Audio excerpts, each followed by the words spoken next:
Bismillahirrahmanirrahim. Assalamualaikum warahmatullahi wabarakatuh. Jumpa lagi dengan saya, Kusman Subarja. Kali ini saya akan berbagi tentang permasalahan di siswa, terutama di pembelajaran, yang mungkin ini bisa menjadi salah satu inspirasi nih ya, bagi teman-teman terutama di guru yang mengajar di kejuruan atau di praktek. Nah, masalah yang saya temukan adalah aktivitas praktikum ini pada saat praktikum ini didominasi oleh siswa tertentu. Dan permasalahannya ini saat praktikum, siswa kan dibagi menjadi beberapa kelompok. Nah, ketika dibagi beberapa kelompok, itu ada yang 4 orang, ada yang 3, itu ada juga yang bahkan mungkin lebih di kelompok yang lain. Nah, ini teramati di beberapa kelompok, memang tidak semua, tapi dari 6 kelompok itu ada sekitar 4 kelompok ya, ditemukan bahwa itu hanya orang tertentu saja. Misalkan si A aja terus yang mendominasi selama praktek, yang menyelesaikan tugas prakteknya si A. Nah, yang lainnya itu kebanyakan paling banter hanya menulis. Bahkan hanya ada yang main-main, ada yang melamun, tidak ikut aktif andil dalam prakteknya itu. Nah, ini tentunya berdampak terhadap kompetensi yang bersangkutan karena ketika dia tidak melakukan praktikum, berarti dia tidak ada pengalaman belajar praktek. Sedangkan tujuan dari praktikum itu adalah mendapatkan pengalaman belajar melalui praktikum itu.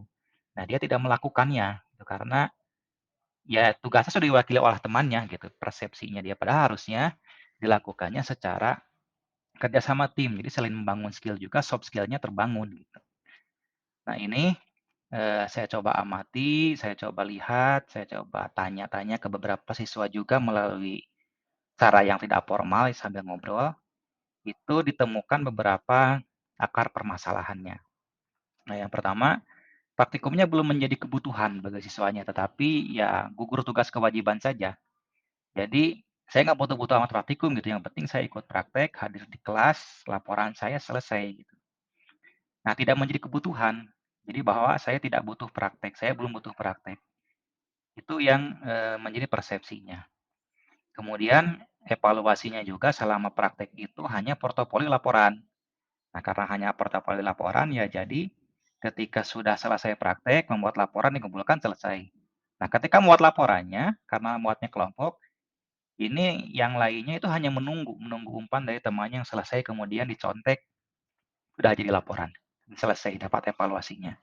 Kemudian di pembagian tugasnya juga tidak jelas. Yang penting si A saja mengerjakan, yang lain nanti mengekor. Jadi tidak ada pembagian. Si ini bagian apa, si itu bagian apa, itu tidak ada sama sekali. Sehingga jalan begitu saja dan selesai prakteknya, gitu, tanpa mereka ikut berpartisipasi dalam praktek. Dan nanti masalahnya ketika mereka tes praktek atau ujian praktek, mereka bingung ini harus diapakan karena tidak ada pengalaman. Belum pernah melakukan praktek itu. Harus ngapain nih, bingung. Jadi prakteknya ngulang 2 sampai 3 kali.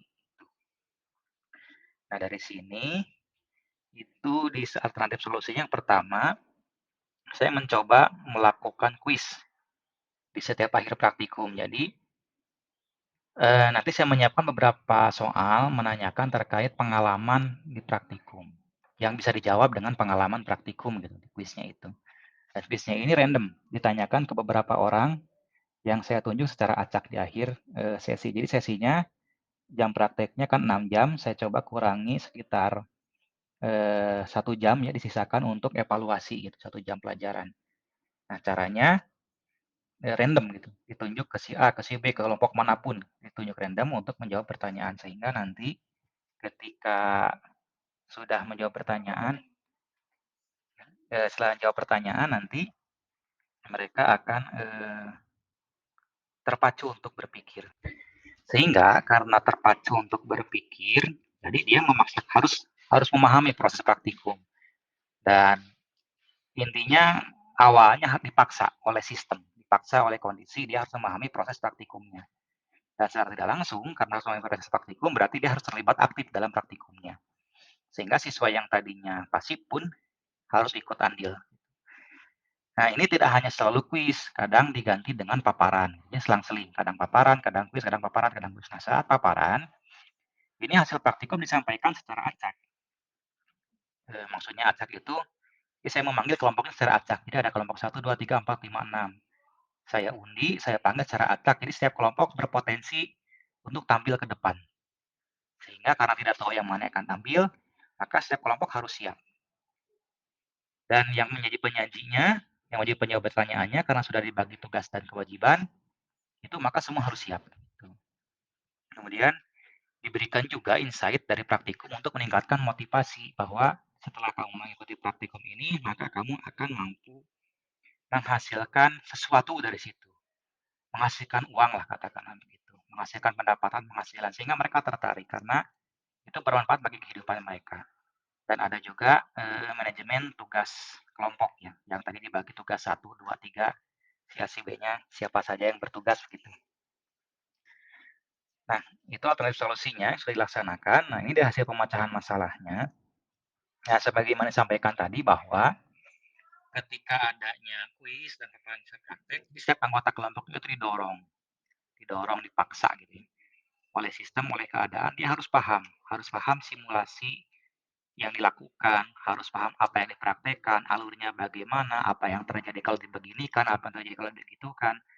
Itu harus mereka menguasai. Dan untuk menguasai mereka harus ikut andil dalam kegiatan praktek sehingga yang tadinya mengekor, yang tadinya cuma nyontek, itu mau tidak mau harus ikut terlibat dalam praktek untuk dapat pengalaman. Kemudian ilmu yang dari praktek itu juga bisa dipakai untuk membantu penghidupan. Yang tadi disampaikan bahwa memberikan penghidupan itu artinya ya menghasilkan uang lah, meskipun tidak banyak atau meskipun belum seberapa, tapi paling tidak itu bisa membantu menghasilkan. Dengan dicontohkan secara nyata, ada yang dijadikan jasa online, ada yang dijual produknya, kemudian ada juga yang berpeluang menjadikan sebuah video tutorial atau yang lainnya diposting di YouTube, di sosmed atau di yang lainnya, kemudian mendapatkan AdSense dan seterusnya. Itu motivasi-motivasi yang diberikan sehingga dengan begitu mereka merasa butuh. Nah, mereka merasa butuh didorong dari dalam. Dari dalamnya apa? Dalam kebutuhannya, karena itu menjadi kebutuhan untuk memenuhi kebutuhannya. Gitu. Kemudian yang kuis itu didorong dari luar, bahwa dia dipaksa harus memahami. Jadi dorongannya dua, dari luar dan dari dalam. Kemudian karena sudah ada pembagian tugas, jadi mereka di dalam kelompoknya tugasnya dibagi dan kelompoknya pun dirubah-rubah gitu nanti. Ada minggu ini dengan siapa, minggu depan dengan siapa, minggu ini bertugas sebagai apa, minggu depan bertugas sebagai apa. Jadi beda-beda tugasnya. Jadi tidak selalu sama sehingga semua anak mendapat pengalaman belajar yang sama.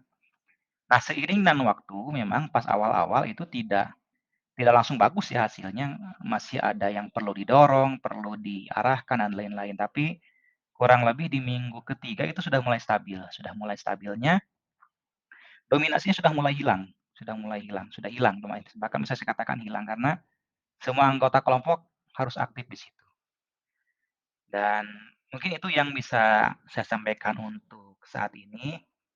Lebih kurangnya mohon maaf, ini hanya berbagi pengalaman saja tentang proses pemecahan masalah yang saya sampaikan dengan cara yang sederhana, mudah-mudahan bisa bermanfaat. Terima kasih atas perhatiannya, sudah menonton video ini. Silakan like dan komen jika bermanfaat atau dibagikan kepada yang lainnya. Assalamualaikum warahmatullahi wabarakatuh.